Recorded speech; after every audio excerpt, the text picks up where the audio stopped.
Mesmo sem pandemia, o dólar atingiu a sua máxima histórica na última semana. Para aqueles ignorantes que diziam que pobre não come dólar, eu tenho uma péssima notícia para vocês. Dólar alto é ruim para todo mundo. Mas qual o motivo dessa alta do dólar? Quais as consequências reais disso e como que você pode proteger as suas economias desse desastre econômico no Brasil? Fica comigo até o final desse vídeo, é sobre isso que a gente vai falar. Eu vou passar um pouco da minha experiência que eu vivo no dia a dia trabalhando com o mercado financeiro internacional e também vou te contar o que a gente pode esperar desse dólar. Mas antes eu quero dizer que se você fez o L, se você é comuna, esquerdista, social-democrata, gosta de imposto, tá tentando achar justificativas para esse dólar, senão a irresponsabilidade fiscal do governo, sabe? Se você é desse tipo, olha, de verdade, eu lhe peço, por gentileza, que você se retire do meu canal, porque eu tenho nojo. Eu nem te conheço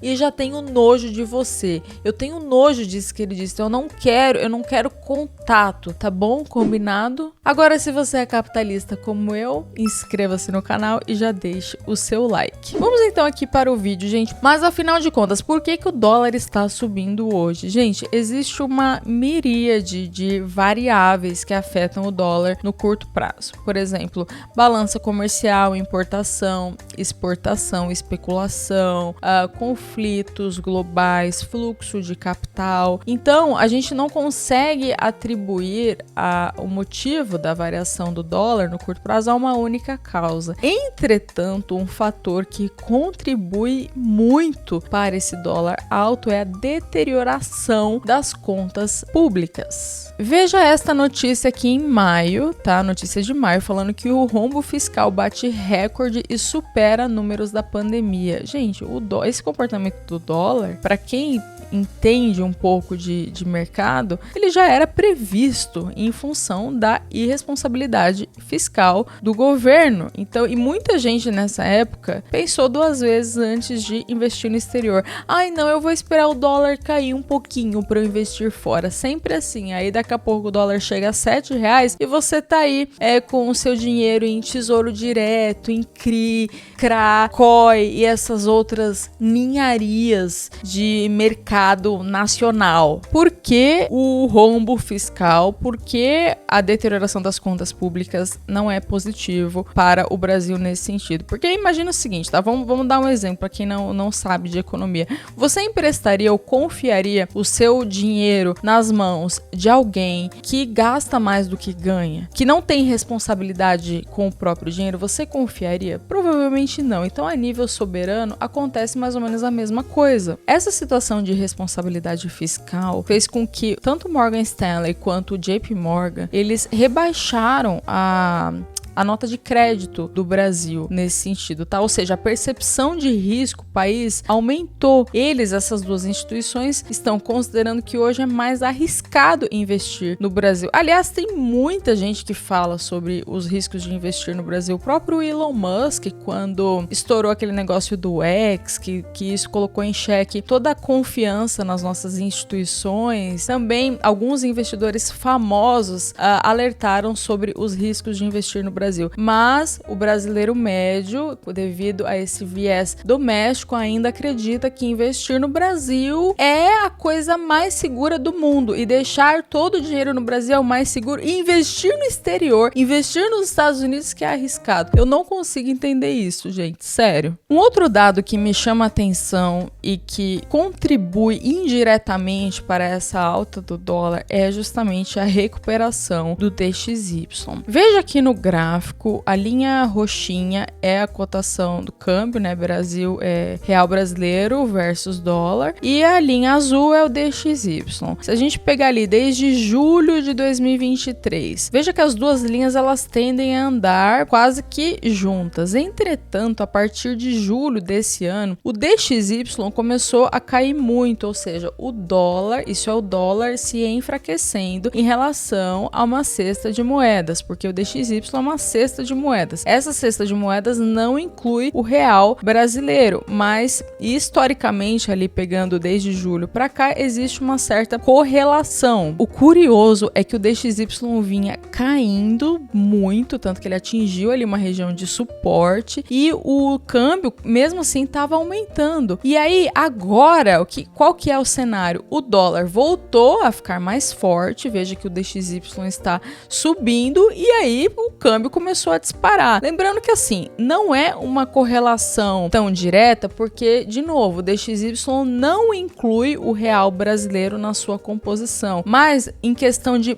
percepção, se o dólar se fortalece, as pessoas tendem a comprar mais dólares e isso tende a depreciar o nosso câmbio. Então, essa recuperação do índice do dólar não é que explica essa alta do dólar, mas tem uma relação indireta. Se o dólar está ficando mais forte, a tendência é que o real se desvalorize perante ao dólar. E em que ocasiões o DXY sobe? Em que ocasiões o DXY dispara? Ocasiões de crise, incertezas globais. Hoje, do ponto de vista geopolítico, até que existe uma certa estabilidade. Eu fico imaginando quando acontecer algum tipo de conflito, algum tipo de notícia, que o DXY disparar, o que vai acontecer com o nosso câmbio, gente? Vocês acham que o dólar vai chegar a quanto? Comenta aqui embaixo. Gravem uma coisa, o dólar a R$7 é mais provável que o dólar a R$4. Não estou dizendo que é impossível o dólar chegar a R$4, até porque tem até uma frase, né, que fala que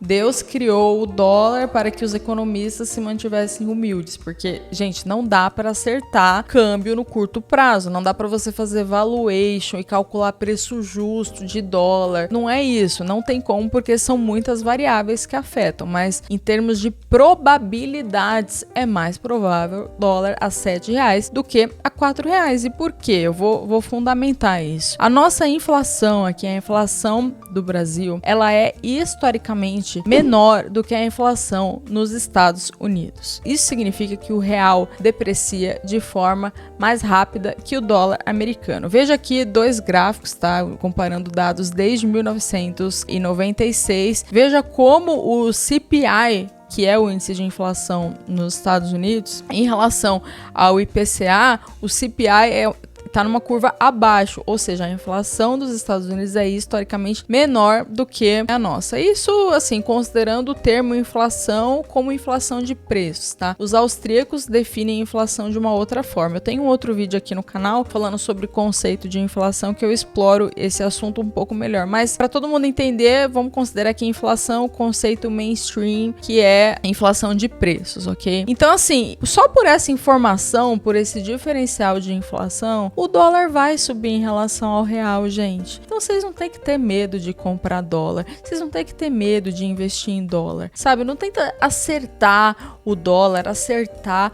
o momento. Primeiro que é muito difícil, porque depende de uma série de variáveis. E segundo, que o que importa é o seu médio e longo prazo. E o dólar vai sim superar o real no longo prazo. Sabe uma forma de você compreender isso? Imagina o seguinte, tá? Imagina que você tem 2 cofres. E aí, em um cofre, você coloca $1 milhão em notas de dólares, e no outro cofre você coloca 6 milhões, ou seja, referente à mesma quantidade, só que em notas de reais. E aí você só pode abrir, você tem que fechar e você só vai poder abrir esse cofre daqui 5 anos. Qual cofre você escolheria? Comenta aqui embaixo. Isso é uma forma intuitiva de você entender que tendo dólar você tá tranquilo, porque, mas e se o Brasil começar a ir bem? Gente, se o Brasil começar a ir bem, você tá bem. Se o Brasil tá mal, você tá bem também, porque você tá com seu patrimônio dolarizado, ok? Agora, em termos de análise técnica, tá?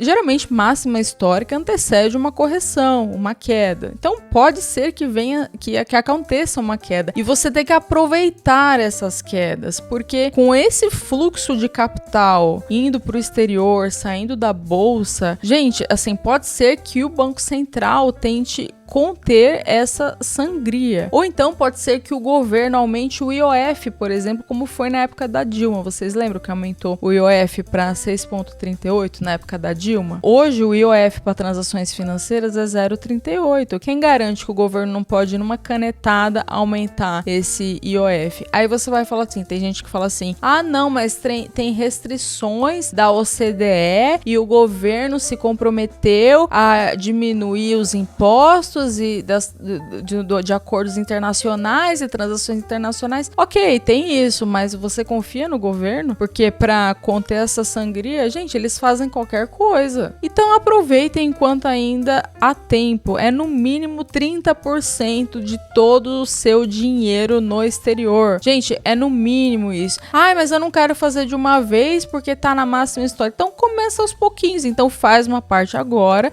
depois você vai mandando mais pra frente. Lembrando que pode ser também que renove novas máximas. Você nunca vai acertar. Pare de tentar acertar curto prazo, porque dolarizar patrimônio é diferente de operar câmbio. Você não está operando câmbio, você está dolarizando o seu patrimônio. Eu fiz um post lá no meu Instagram, aproveita e me siga, @nandaguarde. Se você estiver assistindo esse vídeo de uma TV, tira a foto da TV e me marca @nandaguarde e poste nos seus stories que eu vou te repostar. Eu fiz um post lá no meu Instagram no dia 10 de outubro falando que o dólar não chegaria a menos de 5,40, porque era um suporte muito forte. Eu vou deixar esse vídeo passando aqui para vocês.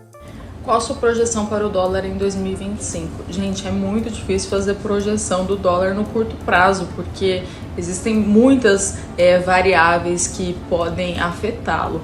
Mas, como tudo desconta no preço, analisando aqui o gráfico do dólar, veja que interessante, existem 3 fundos arredondados. Um fundo arredondado geralmente indica uma reversão para a tendência de alta.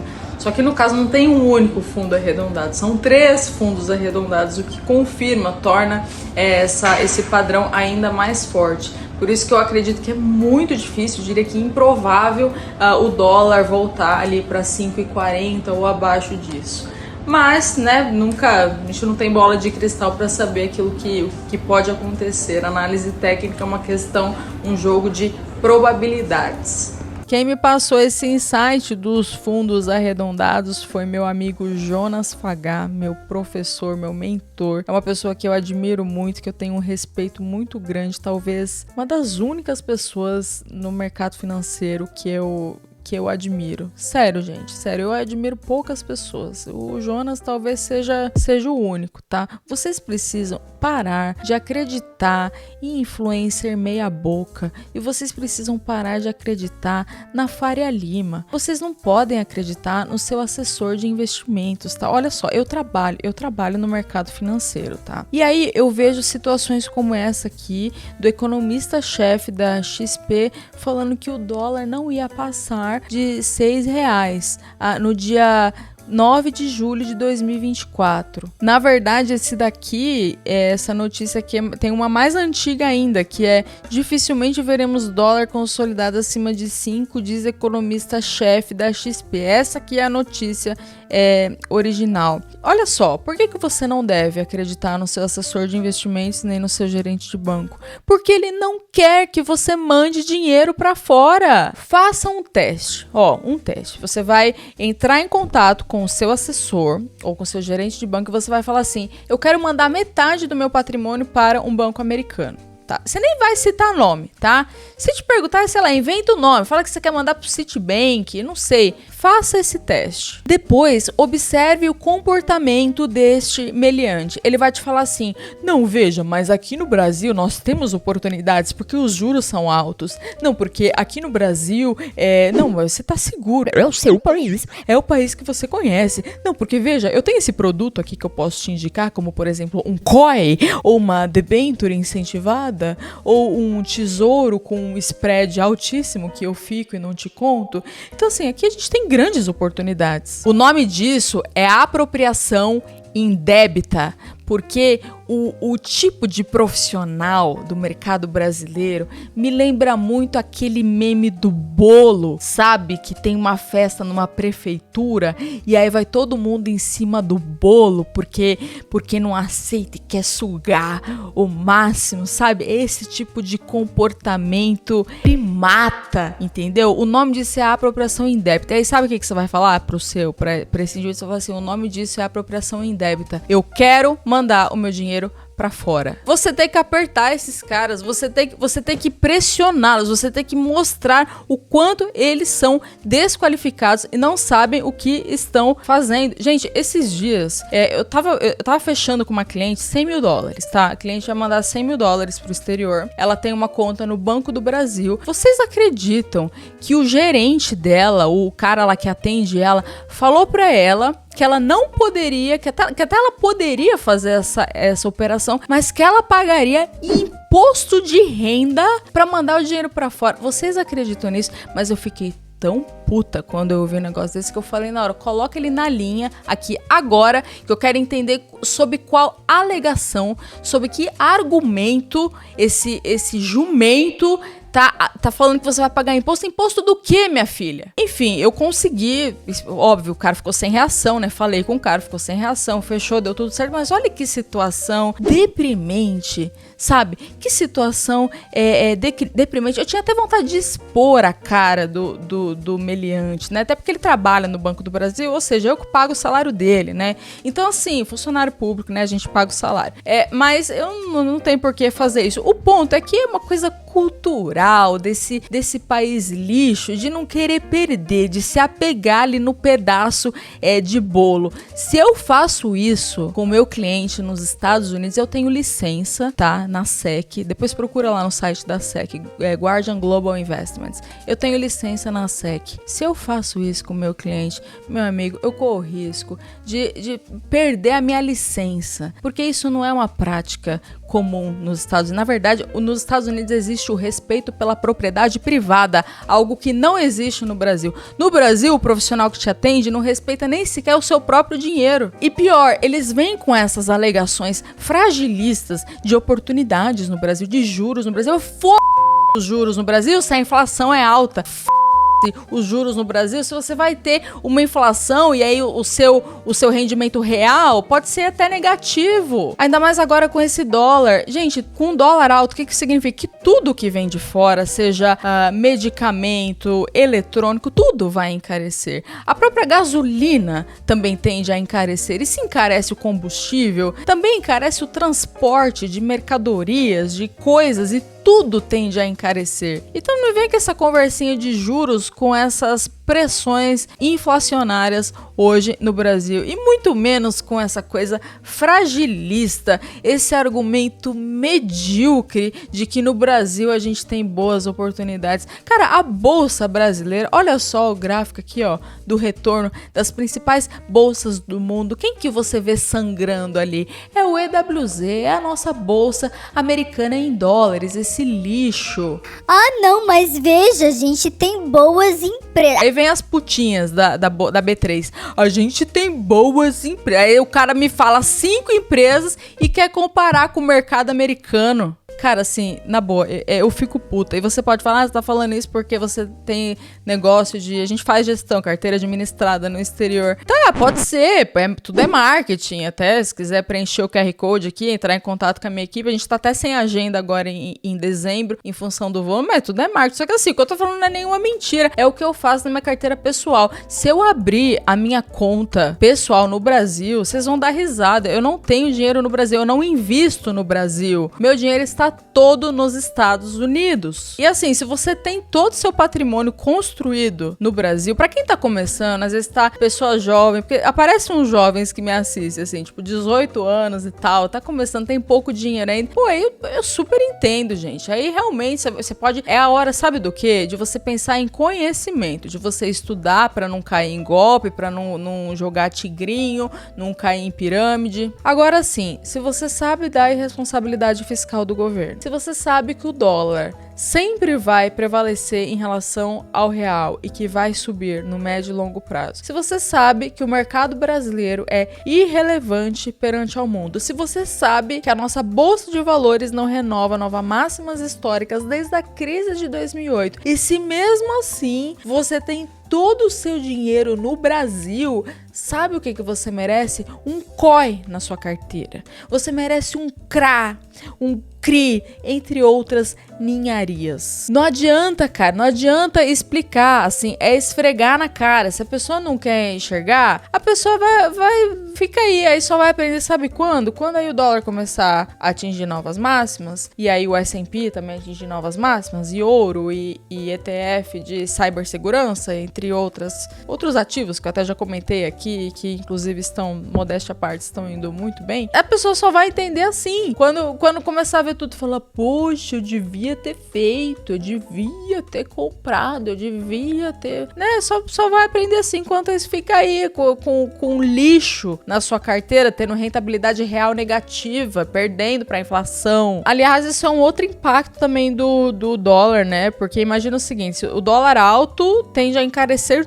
tudo, ou seja, a inflação de preços tende a aumentar. Consequentemente, a sua rentabilidade real tende a diminuir. Porque uma coisa é a sua rentabilidade real, outra coisa é a ilusão nominal. Porque tem gente que fala assim, ai, a nossa bolsa de valores renovou novas máximas. Ai, ilusão nominal. Gente, é muito fácil renovar máxima em real, entendeu? Se deprecia, só depreciar a moeda. Difícil é renovar máxima em dólar. Mas não, as pessoas não entendem a diferença de rentabilidade real e rentabilidade nominal. Só olha ali, fica iludido na coisa nominal. Enfim, gente, olha, eu tô no terreno do inimigo, eu jogo contra mesmo, eu aposto contra mesmo, com motivo, com razão pra isso. Tanto que eu montei meu escritório 100% mercado internacional. Eu já tive inúmeras propostas pra trabalhar com o mercado local, mas eu não acredito, eu não consigo nem botar o meu dinheiro aqui. E se você está esperando a hora certa, eu lhe digo, a hora certa de internacionalizar patrimônio é durante a vida inteira. Dólar caro é aquele que a gente não tem. Ai, mas e se eu comprar dólar e cair no mês seguinte? Gente, faz parte, não é uma coisa para você ficar olhando todo dia. Isso não é operar câmbio, isso é uma filosofia de investimentos que vai te trazer paz no médio e longo prazo. Eu vou até deixar o meu e-mail aqui, caso alguém se interesse, é fernanda@guardiantrustcapital.com.